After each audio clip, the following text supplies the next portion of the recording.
अस्सलाम वालेकुम dear students, friends and subscribers. Dear students, आज की इस नई वीडियो के साथ मैं हूं मोहम्मद नवाज वड़ैच, पॉलिटिकल साइंटिस्ट। और आज हमारा टॉपिक है political science solved MCQs for CSS set number 1।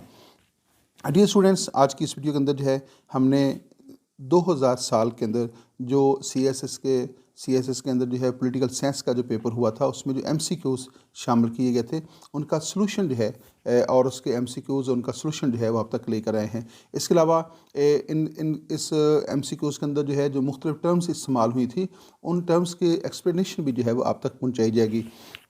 Political Science 2000 Paper 1 Solved MCQs Competitive Exams for CSS 2000 Set Number 1। तो आज से जो है हम एक और सिलसिला भी को शुरू कर रखे हैं कि जो CSS के जो प्रीवियस पेपर होते रहे हैं पॉलिटिकल साइंस में, और उनको जो है हमारी कोशिश ये है कि उनको सर्च करके और उनका सलूशन तलाश करके जो है वो आप तक पहुंचाया जाए। तो ये कमो पेश जो है 5-7 सेट जो हैं वो आप तक हम इसी तरह जो है वो पहुंचाएंगे। आइए इस वीडियो का आगाज़ करते हैं। यह है episode number 1 CSS 2000 political science paper 1। Dear students, Mohammad Nawaz Waraich political science YouTube channel से आपके लिए ये वीडियो तैयार की गई है। हमारा पहला क्वेश्चन है, Leviathan was written by Karl Marx, James Mill, Hobbes, J.S. Mill, none of these.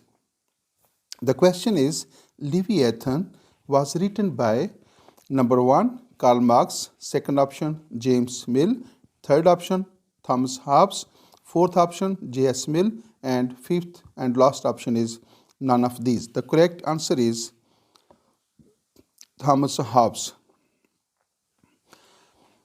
Leviathan was written by Thomas Hobbes. Leviathan जो है थॉमस हॉब्स जो कि एक सोशल कंट्रेक्चुअलिस्ट है उसके लिखी हुई किताब है। That is a very famous book of Thomas Hobbes. आइए क्वेश्चन नंबर 2 की तरफ चलते हैं।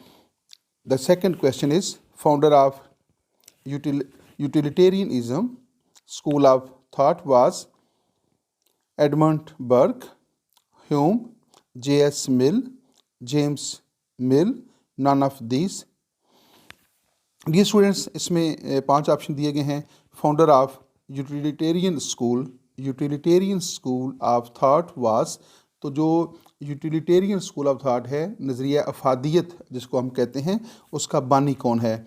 उसमें पहला ऑप्शन है एडमंड बर्ग, दूसरा ऑप्शन है ह्यूम, थर्ड ऑप्शन है J.S. मिल, फोर्थ ऑप्शन है जेम्स मिल, और फिफ्थ ऑप्शन है नन ऑफ दीज। तो डियर स्टूडेंट्स, इन 5 ऑप्शंस के अंदर जो है कोई भी ऑप्शन जो है वो दुरुस्त ऑप्शन नहीं है। नन ऑफ दीज यहाँ पे आएगा, लेकिन इसका जो दुरुस्त जवाब है वो है Jeremy Bentham. Jeremy Bentham is considered as the founder of utilitarian school of that.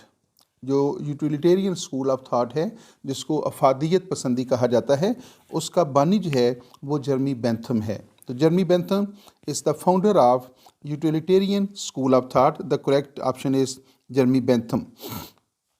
Question number 3 है, Locke laid down that state is an end in itself, B means to an end, C unavoidable evil, D legal necessity and none of these. Dear students, political science के अंदर ये एक discussion है कि रियासत जो है, रियासत के क़याम का मकसद क्या है? क्या ये बज़ाते ख़ुद एक मकसद है या ये किसी मकसद के हसूल का ज़रिया है? तो इसके ऊपर जो है तकरीबन कमोबेश तमाम जो पॉलिटिकल फ़िलासफ़र्स हैं उन्होंने अपने अपने पॉइंट ऑफ व्यू को जो है बयान किया है। यहाँ जो क्वेश्चन है वो ये है कि जॉन लॉक के बारे में है कि John Locke laid down that state is an and in it self. क्या ये बज़ाते ख़ुद एक मकसद है?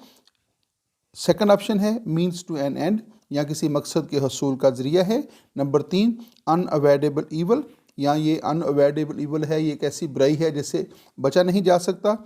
लीगल नेसेसिटी है, कानूनी ज़रूरत है, या फिर नन ऑफ दीज, या फिर इसमें से कोई भी ऑप्शन दुरुस्त नहीं है। The correct option is unavoidable evil. According to John Locke, state is a unavoidable evil. तो जो जमहूरियत पसंद हैं, जो इंडिविजुअलिस्ट हैं, ख़ास तौर पे जो है पॉलिटिकल फ़िलासफ़र जो हैं, तो वो जो हैं वो समझते हैं कि रियासत जो है एक ऐसी चीज़ है कि जिससे बचा नहीं जा सकता। वो कहते हैं अनअवॉइडेबल ईवल है। रियासत को वो कोई अच्छा अदारा नहीं कहते, वो समझते हैं कि ये फ़र्द के ऊपर बंदिशें लगाते हैं, फ़र्द के ऊपर जो है वो उसका जो उसकी जो पर्सनैलिटी है उसको डेवलप करने में रियासत जो है वो रुकावटें पैदा करती है उसको। तो इसलिए वो रियासत को कोई अच्छा अदारा ख्याल नहीं करते, इसलिए उसको वो अनअवॉइडेबल ईवल का नाम देता है कि ये एक ऐसी बुराई है जिससे बचा नहीं जा सकता। तो Locke Locke laid down that state is unavoidable evil. Question number 4 है Rousseau political philosophy furnished basis for. जो रूसो है असल में 3 जो है वो कंटेक्चुअलिस्ट जो है पॉलिटिकल फिलासफर्स हैं, और तीनों के बारे में आप देखेंगे क्वेश्चन है थॉमस हॉब्स, जॉन लॉक और रूसो। ये बहुत इंपॉर्टेंट जो है पॉलिटिकल फिलासफर्स हैं। तो एक थॉमस हॉब्स के बारे में क्वेश्चन है, उसकी बुक में बारे में क्वेश्चन था, फिर जॉन लॉक के बारे में भी है और रूसो के बारे में भी है। Rousseau's political philosophy furnished basis for political sovereignty. Second option है लिमिटेड सॉवरेनिटी। नंबर सी है popular sovereignty, absolute sovereignty and none of these. The correct answer is popular sovereignty. Rousseau's political philosophy furnished basis for popular sovereignty. तो Rousseau जो है उसका जो नज़रिया sovereignty है that is called popular sovereignty. आइए next point देखते हैं, which is the next point. How many essentials are required to constitute a state. The question is how many essentials are required to constitute a state. तो रियासत को जो रियासत है जो स्टेट है उसको बनाने के लिए कितने जो है वो एसेंशियल एलिमेंट्स का होना जो है ज़रूरी है। The first option is 3, second option is 4, third option is 5, fourth option is 6 and last option is none of these. Dear students, the answer is 4. How many essentials are required to constitute a state? रियासत के क़याम के लिए कितने essential elements का होना ज़रूरी है? तो आंसर इज़ 4 एसेंशियल एलिमेंट्स। मैं आपको बता देता हूँ। The first essential element of the state is population. The second essential element of the state is territory, and the third is government. Or last and fourth essential element of the state is sovereignty.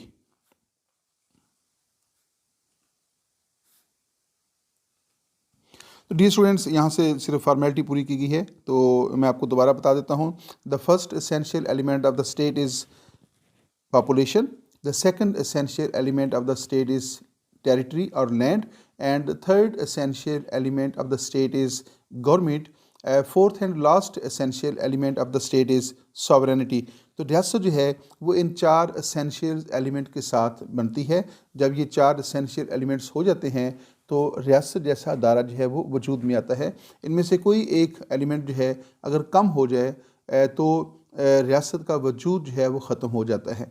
आइए next question की तरफ चलते हैं। Question number 6 है laissez faire policy means withdrawal of some restrictions, fair legislation, control over trade, control over industry, none of these.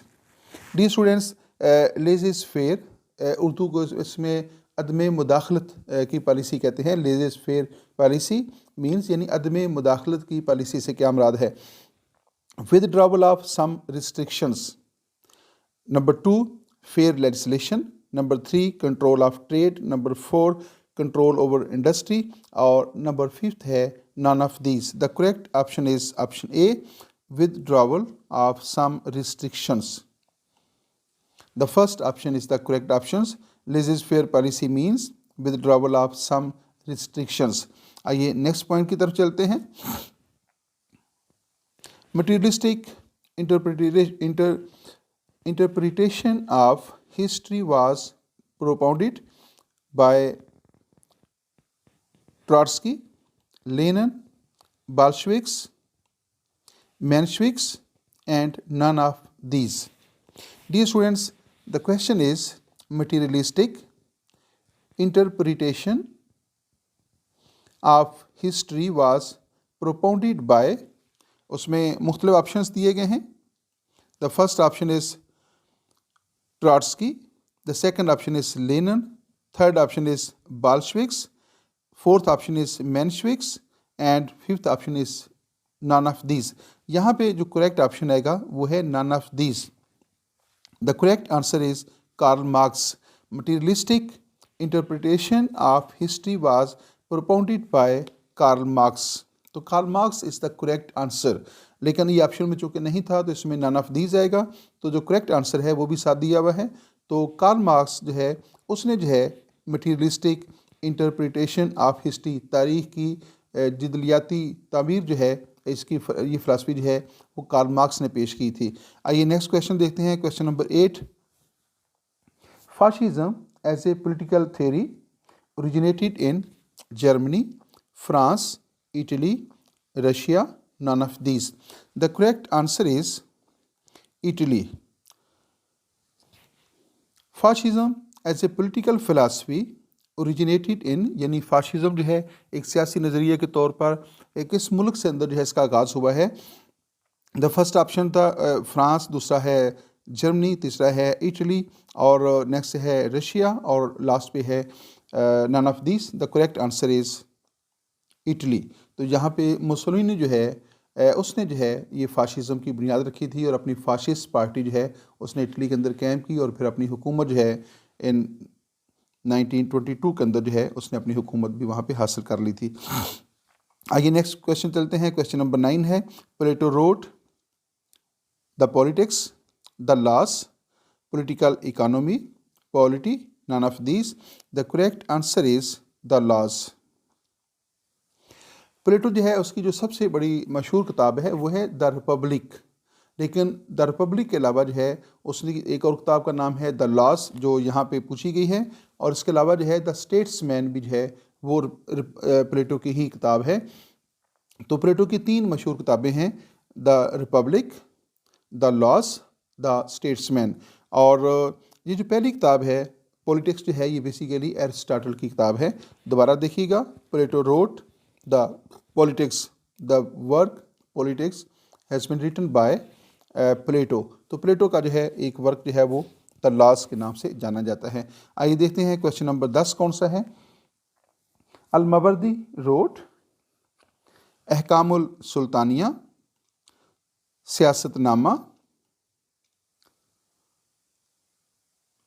सायरुल मुल्क, अहयाल उलूम, none of these. The correct answer is अहकामुल सुल्तानिया. मावर्दी, अल-मावर्दी रोट अहकामुल सुल्तानिया. तो अहकामुल सुल्तानिया जो है ये मावर्दी का एक बहुत मशहूर वर्क है. उसकी नामवर किताब है अहकामुल सुल्तानिया. Was written by famous Muslim philosopher al-Mawardi. आइए नेक्स्ट देखते हैं. ये जो 10 क्वेश्चन है इसमें से बाकी तो MCQs टाइप ही हैं लेकिन उसमें 2 टर्म्स भी इस्तेमाल हुई थी. जैसे फ़ाशिज़म की टर्म इस्तेमाल हुई और लेज़िस फेयर की टर्म भी इस्तेमाल हुई है. तो मैंने मुनासिब समझा कि उसके अंदर उसकी थोड़ी सी वजाहत भी कर दी जाए. The first is fascism. What is fascism? तो फ़ाशिज़म बेसिकली क्या है? Fascism is an authoritarian and ultra nationalist political ideology. तो फ़ाशिज़म जो है बेसिकली एक सियासी नज़रिया है, एक पॉलिटिकल आइडियालॉजी है. लेकिन ये पॉलिटिकल आइडियालॉजी की नेचर क्या है? अथॉरिटेरियन जो है ये डिक्टेटरशिप के ऊपर मबनी होती है और ये टोटलिटेरियन को जो है सपोर्ट करती है और अथॉरिटेरियन पॉलिटिकल फ़िलासफ़ी है और अल्ट्रा नेशनलिस्ट फ़िलासफ़ी है जिसमें जो कौमियत पसंदी है, जो नेशनलिज़म है उसको बहुत ज़्यादा जो है वो फ़रोग़ दिया जाता है. And movement characterised by centralised autocracy and a dictatorial leader. दोबारा देखिएगा. Fascism is an authoritarian and ultra nationalist political ideology and movement. तो फाशिज़म क्या है? एक पॉलिटिकल आइडियोलॉजी है एंड एक पॉलिटिकल मूवमेंट है, लेकिन इसकी नेचर क्या है, ये अथॉरिटेरियन है और इसमें अल्ट्रा नेशनलिज्म जो है पाया जाता है, जिसमें आप यूँ समझ लें कि जो ये डिक्टेटरशिप की ही एक शक्ल है, जिसमें जो है एक सिंगल पर्सन जो है वो लामहदूद अख्तियारात का मालिक हो जाता है और सिंगल पार्टी रूल होता है। जैसे मुसोलिनी जो है उसने अपनी फाशिस्ट पार्टी कायम करके अपनी हुकूमत जो है इटली के अंदर जो है वो अपनी कायम कर ली थी, अपनी डिक्टेटरशिप उसने कायम कर ली थी। तो फाशिज़म जो है ये जो यूँ समझ लें कि ताकत के ज़ोर पे जो है, जबर के ज़ोर पे जो है हुकूमत करने का दूसरा नाम है। तो ये अथॉरिटेरियन है और इसके अलावा जो है इसमें अल्ट्रा नेशनलिज्म पाया जाता है, यानी नज़रिया कौमियत जो है, कौमियत पसंदी जो है, नेशनलिज्म जो है उसके ऊपर बहुत ज़्यादा जो है वो ज़ोर दिया जाता है। Characterised by centralised autocracy. तो बेसिकली जो है जो फाशिज़म है इसकी एक इसका फीचर है सेंट्रलाइज्ड ऑटोक्रेसी। तो ये डिक्टेटरशिप का है, ऑटोक्रेसी है, आमरीत पसंदी है, लामहदूद अख्तियारात, तमाम अख्तियारात एक सेंटर के ऊपर जो है वो मरकूज़ हो जाते हैं। एंड डिक्टोरियल लीडर, और इसमें जो लीडर होता है वो बेसिकली एक डिक्टेटर होता है। ये डिक्टेटर, जिस तरह मैंने कहा कि ये डिक्टेटरशिप की ही एक शक्ल है। This movement was launched by Mussolini in Italy. तो मूवमेंट, ये जो फाशिज्म मूवमेंट है ये बेसिकली इसको मुसोलिनी जो है लेकर आया था और इटली के अंदर जो है सबसे पहले इसको इंट्रोड्यूस कराया गया था। और इस तरह जो है उसने इटली के ऊपर जो है अपनी डिक्टेटरशिप जो थी वो कायम कर ली थी। तो आइए देखते हैं नेक्स्ट पॉइंट क्या है हमारे पास। Laissez faire is an economic philosophy.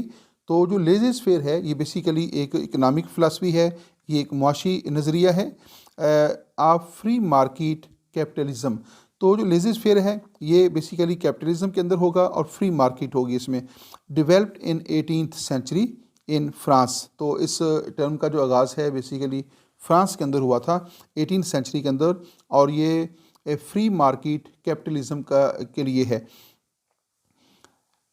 Date opposes the governmental intervention. तो लेजिस फेयर पॉलिसी क्या करती है, जो मुआशी सरगर्मियाँ हैं उसके अंदर हुकूमती मुदाखलत की मुखालफ है ये। यानी इनका ये स्कूल ऑफ थाट ऐसा है कि इनका कहना यह है कि जो मुआशी सरगर्मियाँ हैं, जो मुआशी मामलात हैं, उनके ऊपर हुकूमत का कम से कम अमल दखल होना चाहिए और लोगों को जो है वो मुआशी सरगर्मियों के अंदर जो है वो ख़ुद मुख्तार होना चाहिए। तो रियासत का उसके साथ कुछ सरोकार नहीं होना चाहिए। रियासत की तरफ से उसके ऊपर जो इंटरवेंशन है, लोगों की जो इकनॉमिक एक्टिविटीज़ हैं उनके अंदर कम से कम जो है रियासत का अमल दखल हो। तो ये बेसिकली मुआशी सरगर्मियों के अंदर रियासत की अदम मुदाखलत को जो है वो सपोर्ट करने का दूसरा नाम है। Laissez faire is an economic philosophy of free market capitalism developed in 18th century in France that opposes governmental intervention। तो ये बेसिकली जो है लेजिस फेयर जो है मुआशी सरगर्मियों के अंदर जो है हुकूमती मुदाखलत के अदम बर्दाश्त का नाम है और उसकी मुखालफत का दूसरा नाम है। ये मुआशी सरगर्मियों के अंदर जो गवर्नमेंटल इंटरवेंशन होती है ये उसकी मुखालफत करते हैं, उसको अपोज़ करते हैं, उसकी मुखालफत करते हैं। तो ये जो लेजिस फेयर है ये बेसिकली सरमायादाना निज़ाम का एक फ़ीचर है जहाँ पे रियासत जो है उसको मुआशी सरगर्मियों के अंदर कम से कम जो है वो अमल दखल देने जो है दिया जाता है। आइए नेक्स्ट पॉइंट देखते हैं। यहाँ पे डियर स्टूडेंट्स इस वीडियो का अख्ताम होता है। पॉलिटिकल साइंस विद नवाज स्प्रैच, आप इस यूट्यूब चैनल से ये वीडियोस देख रहे थे और thanks for watching my YouTube channel. अल्लाह हाफिज़। Once again thanks for watching.